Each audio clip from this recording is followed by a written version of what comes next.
pessoal, aqui é a Vera Lima, nós estamos no Mais Saúde. Gente, precisamos falar sobre saúde no ambiente de trabalho, segurança no ambiente de trabalho. Eu tenho certeza que você tem ouvido falar muito sobre uma norma regulamentadora, número 1, a NR1, e ela tem surgido não só, na verdade ela não é nova, ela é de 1978, foi reeditada, atualizada e está agora trazendo assim uma série de informações importantes e de mudanças de paradigmas. E por que nós precisamos conversar sobre saúde e segurança no trabalho? Porque, afinal de contas, a gente vive mais tempo no ambiente de trabalho do que nos outros lugares das nossas vidas. Onde você fica 8 horas durante um dia? Onde? Em que lugar? Às vezes nas casas da gente, nas nossas residências, mas um final de semana. Então, olha, de segunda a sexta, isso eu estou falando para quem não está na escala 6x1, não é, gente? Porque ainda tem a escala 6x1, que é muito pior do que isso. 44 horas semanais. Então, a pessoa, ela precisa de encontrar no ambiente de trabalho a segurança. E é por isso que nós estamos tratando desse assunto. E ele será um tema muito trabalhado aqui no Mais Saúde, porque são várias e várias fases. Nós vamos falar de vários momentos. Vamos dissecar a NR1. Vamos começar do início até o fim. Primeiro entendendo o que é essa norma, depois o que ela traz de regramento para empregado, o que ela traz de regramento para empregador, o que ela propõe em termos de saúde, o que é salutar, o que é importante a gente observar no nosso dia a dia, nessas relações. E nesse primeiro episódio, que nós estamos chamando assim, da NR1, nós vamos falar um pouco sobre o contexto dessa norma, conversar e entender o que é isso, por que ela chegou e está sendo tão falada neste momento, né? Por que ela é temida por uns e mal entendida por outros? E aí, por aí que a gente vai conversar. Então, pessoal, nós estamos aqui recebendo duas pessoas maravilhosas que vão nos ensinar muita coisa sobre a NR1. Talvez elas tenham até condições de esgotar o tema, mas num primeiro momento nós vamos focar em alguns pontos. Está aqui conosco a doutora Patrícia Pinto de Paula. Eu vou contar um pouquinho sobre ela para vocês. Eu conheci a doutora Patrícia através da nossa querida Jennifer Souza, que é a presidenta do Sindicato dos Psicólogos de Minas Gerais. A Jennifer está aqui conosco, né? Bem-vinda mais uma vez, muito obrigada. Obrigada, eu que agradeço. E a doutora Patrícia, que eu acabei de conhecer. Muito obrigada pelo convite, me sinto honrada nesse encontro com um tema inadiável de importância fundamental para a vida. Para a vida, gente. E é isso, é a vida que importa, é a vida. Vocês vão entender por que é isso. E olha, eu queria dizer para vocês que a doutora Patrícia, ela é professora da PUC Minas, ela tem doutorado em saúde pela USP, gente, que é a maior universidade pública do Brasil hoje, não é, doutora? Sim, está entre as melhores, né? Está entre as melhores, vamos dizer assim, porque tem muitas boas também. Está entre os melhores significa que vale a pena a gente levar a sério e prestar atenção nisso. Doutora, eu deixei de falar alguma área que você está atuando, que você gostaria? O que eu teria a complementar é que o ser trabalhadora em psicologia, que eu tenho muito orgulho desse meu ofício, é porque exatamente como professora eu sou trabalhadora e como professora em psicologia, eu sou trabalhadora em psicologia formando futuras e futuros psicólogos, né? Na Faculdade de Psicologia da PUC Minas. Olha só, gente, que importante. Então, olha, nós estamos estendendo um tapete vermelho para você, porque a gente valoriza pouco os nossos educadores, as nossas professoras. Nós temos uma relação com a educação, infelizmente, muito distante do que deveria ser, né? Porque aquele que está aí para nos ensinar o que ele aprendeu, para nos abrir os olhos, para nos levar para outros caminhos, é uma profissão, gente, ela não só te educa, ela te liberta para uma série de situações. Está aqui a Jennifer também, Jennifer Souza, Você gostaria de dizer o que para a gente começar o Mais Saúde?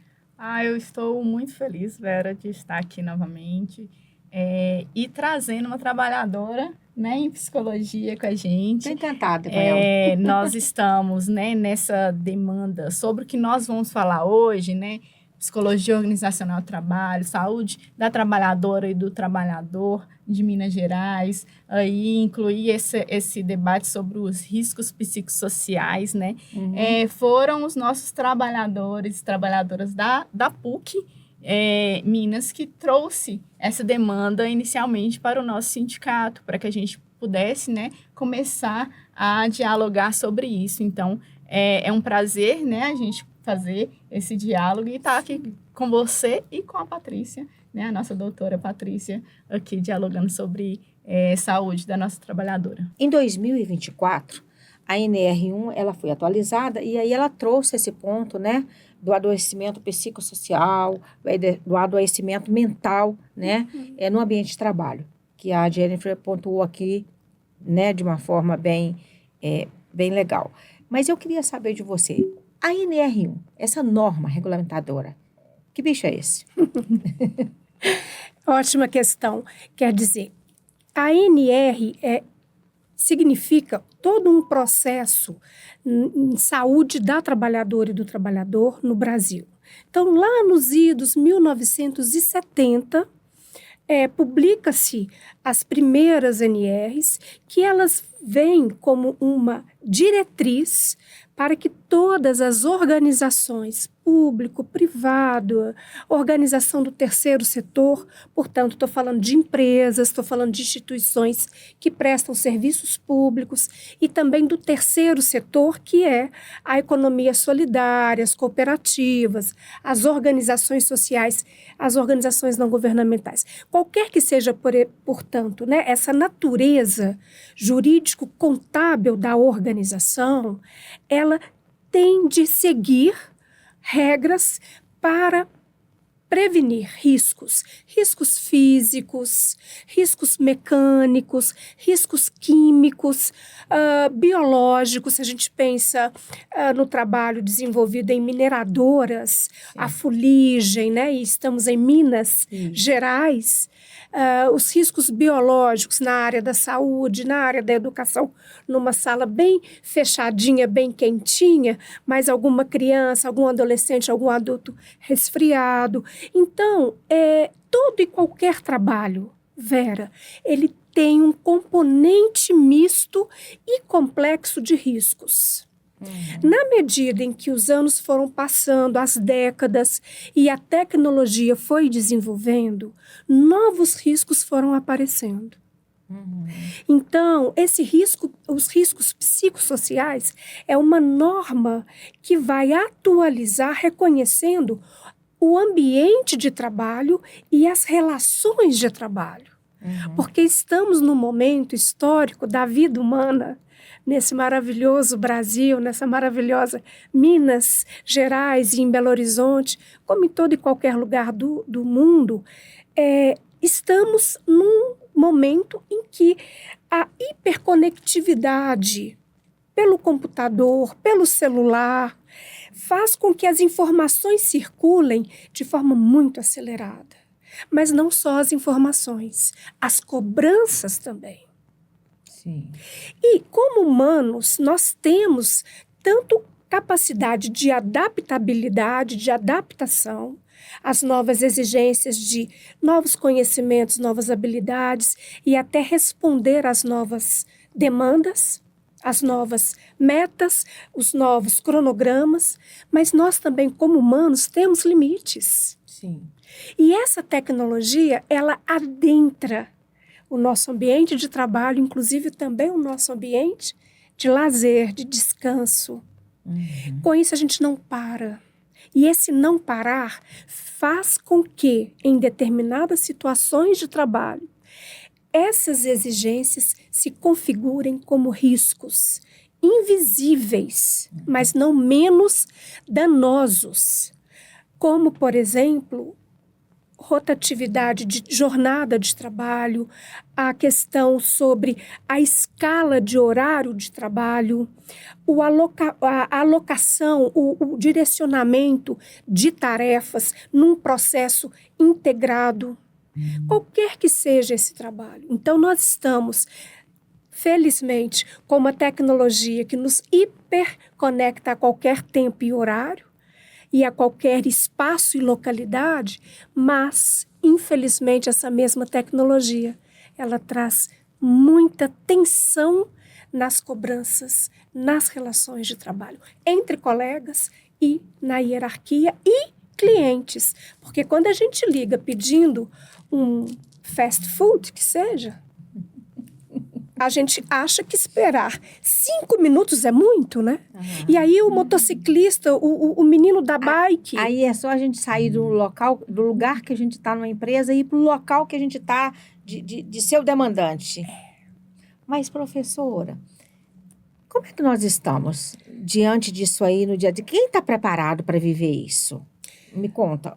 Estamos aí, preparados pois ou não? É, perfeita questão. Então, estamos preparados ou não? Né? Porque em 1º de fevereiro de 2023, a Organização Mundial da Saúde, que tanto nos ajudou na época da Covid, Sim. com ações de orientação planetária, ações planetárias, ela decretou uma atualização do Código Internacional de Doenças. Então, em fevereiro de 2023, o transtorno mental por exaustão, que é um cansaço sobre o qual a gente não tem controle, porque as demandas são externas do trabalho, decretou-se o burnout, que é uma síndrome, um conjunto de fatores que desencadeiam, e o transtorno de um esgotamento, desenvolvendo fadiga, desenvolvendo depressão, desenvolvendo fobia, transtorno de ansiedade. Tem um conjunto de transtornos mentais. E que, desde esta data, 1º de fevereiro de 2023, tornou-se relacionado ao trabalho. E isto por quê? Porque o índice de adoecimento psíquico, transtornos mentais, como o Código Internacional de Doença reconhece, escalou um crescimento de 65%. É muita coisa, né? É muita coisa. É muita coisa. E hoje, você diria que onde está o principal problema disso tudo e a solução para a gente viver, então, um tempo em que a NR1 vai deixar de estar só no papel e estar na vida concreta? Ótimo. Porque a NR, como as outras 36 NRs, essa NR1 é a primeira, vai elencar os riscos presentes no trabalho, e os riscos psicossociais, eles não são visíveis à primeira vista. Não são mensuráveis como o risco de sonoro, como o risco de elementos biológicos. É muito importante a psicologia, enquanto ciência que estuda, que pesquisa, que publica, e enquanto profissão, né, Jennifer, você é nossa presidenta do Sindicato de Psicologia em Minas Gerais. É importante que este trabalho de verificar, mapear, diagnosticar, para prevenir transtornos mentais, depressão, fobia, ansiedade, a passagem de uma situação de cansaço para um burnout, a passagem de uma tristeza para uma depressão profunda a tal ponto de cometer-se suicídio no local de trabalho. Índices muito significativos, muito alto, né? E aí a psicologia é a ciência e profissão que tem ferramental de trabalho para diagnosticar e orientar a gestão, a supervisão, a coordenação, o dono da empresa ou o diretor da instituição pública ou uma coordenação coletiva de uma organização social. Retomando o que eu disse, né? Qualquer empresa, qualquer organização tem de haver com a NR1. Mas a NR1, ela vai fazer prevenção se na equipe de saúde e segurança houver a psicologia. Porque a gente alcança o que raio-x nenhum alcança.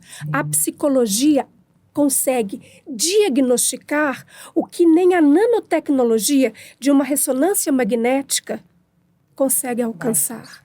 Porque nós somos os especialistas, as especialistas, capazes de alcançar as relações humanas que às vezes são desumanas no trabalho.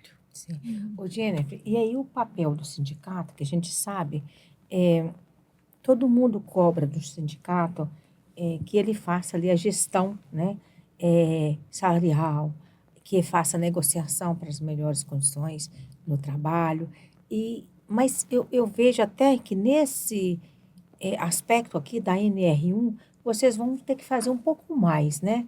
Fazer aí um olhar da psicologia sobre esse ambiente de trabalho. E aí, sei lá, um sindicato talvez cidadão, pedagógico, enfim. Vocês estão preparados para isso? Então, nós estamos preparados, né? Nós temos muitas entidades da psicologia que vão trabalhar junto.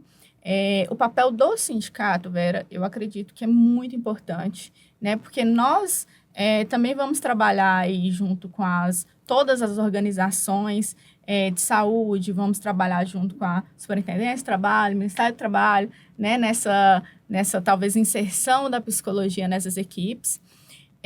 Porém, eu vejo o papel do sindicato, o papel social, muito importante. Né? Então, nós estamos hoje discutindo dentro da nossa própria central muito essa questão da saúde do trabalhador, né? E da trabalhadora. Então, qual que é o papel do sindicato se a gente ignora a prevenção também desse adoecimento? Então, a gente está ali lidando com o trabalhador e a trabalhadora adoecida o tempo todo. Né? Então, eu vejo que nós temos um papel importantíssimo, significativo, dentro dessa discussão da NR1, né? E do que a doutora traz, né? Sobre a ciência, profissão, a importância da ciência, da psicologia nessa discussão e nessa prevenção do adoecimento, porque nós estamos falando de prevenção. Então, quando a gente fala de prevenção, nós não podemos falar de pensar ali um outro profissional que não um profissional com olhar técnico sobre aquela questão para identificar esse fator de risco.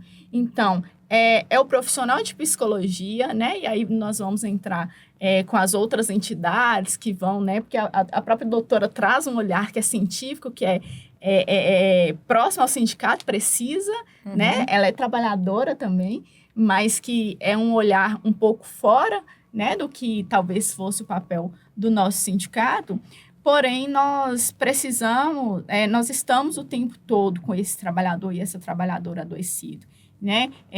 No sindicato de psicologia, eu vou lidar com o trabalhador de psicologia, mas no sindicato dos metalúrgicos, com quem a gente tem parceria, nós vamos lidar com esses outros trabalhadores que estão dentro das empresas, o sindicato dos enfermeiros, né? Com quem temos parceria também.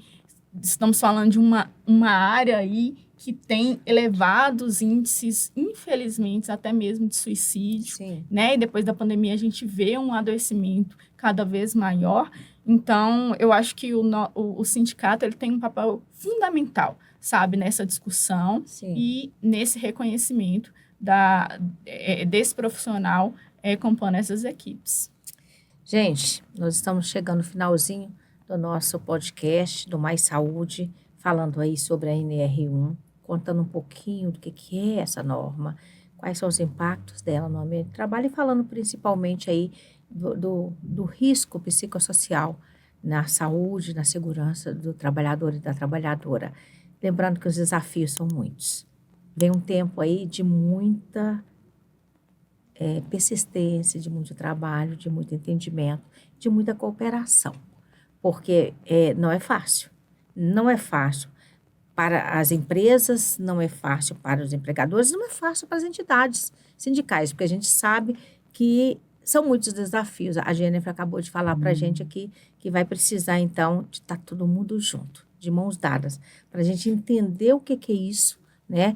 E para a gente também caminhar numa sinergia que faça com que a NR1, que essa norma, né, de saúde e segurança do trabalho, seja efetiva nas relações trabalhistas, laborais, para a vida, tá bom? Então, olha, está chegando ao fim aqui do Mais Saúde, quero que você continue com a gente, porque nós teremos segundo tempo com a Jennifer Souza, presidenta do Sindicato dos Psicólogos de Minas Gerais, e com a professora Patrícia Pinto de Paula, que é professora da PUC Minas, gente, nossa querida PUC Minas, uma das melhores universidades do país, privado, né? E ela também vem da USP, fez doutorado lá e sabe tudo sobre saúde e segurança no ambiente de trabalho, com a visão aí da psicologia, que é a área que ela trabalha, milita, enfim, é a área a qual ela escolheu, né, para sua profissionalização e para sua entrega. Então, ela tem muito a nos falar e ela vai voltar. Um queijo e um beijo para você. Aqui é a Vera Lima e você está no Mais Saúde.